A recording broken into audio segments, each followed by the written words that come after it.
Hello everyone, Quinel here, and welcome to Overwhelming Completion, where I find the most highly rated games on Steam and finish everything there is to do in them. This time, going through a game called Thronefall. But first, a little backstory. Growing up, I used to love playing RTS games like StarCraft and Age of Empires. But I was a little too young and too awful to actually play through the campaigns. I usually ended up playing through the tutorial missions as William Wallace alongside his merry band of Cobra cars to crush the English forces, or replace Genghis Khan's horses with more Cobra cars. So once I came across Thronefall and how the game was shown as an easier way of getting into real-time strategy games, I felt it was my duty to give it a try. So I booted it up, and what was before me was a cute little tower defense game that cleverly used RTS troops and mechanics that teach the player how to beat oncoming waves of enemies. See a horseman? Make sure to have spearmen in your army to hold off those fast-moving troops. Too many flying enemies? Build some towers or archers to take them down. Lots of siege units? Hit them with ballista towers, or a group of berserkers to leap straight into combat and dismantle them quickly. Or ignore the troops altogether and use the king to bring the fight to the waves themselves, buffing up your character's abilities. But don't forget about maintaining your economy by making homes, mines, and docks to bring in coin. With 9 different weapons to unlock and a huge variety of positive and negative modifiers, you can play in a ton of different ways. To complete a zone, you need to finish 6 different quests that require you to either play a certain way or deal with specific buffs given to enemy units. Each zone will also introduce new mechanics and units to figure out and play around with. The first couple zones are no problem, but soon, that happy-go-lucky attitude begins to fade, and the game takes a bit of a turn.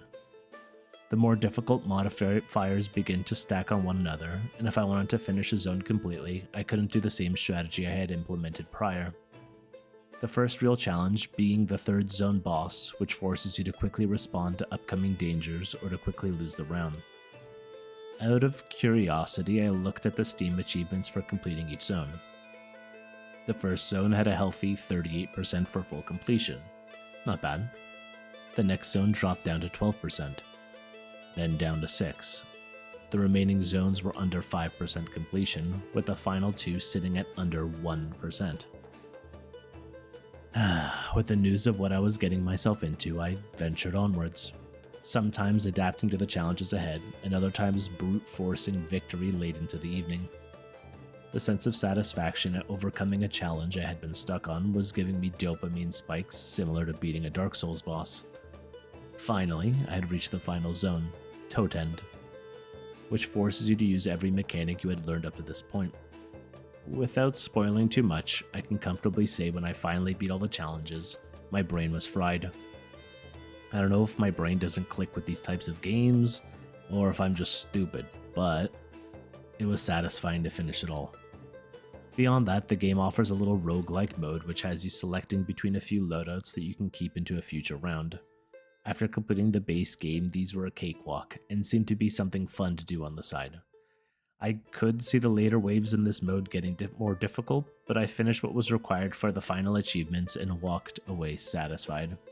If you're like me, and you really enjoy the RTS genre, but couldn't get too far into them, or you enjoy tower defense styled games, I highly recommend giving Thronefall a try. It's clear to see why the game was as highly rated as it was, and I would love to see more people try and get through the later challenges with their minds intact. Thank you very much for watching. If you know another highly rated game on Steam I should try, please let me know, and if you don't mind doing the YouTube thing to comment, like, and subscribe. Going through these games takes a lot, and it's appreciated. Thank you very much, and have yourselves a great day. Bye-bye now.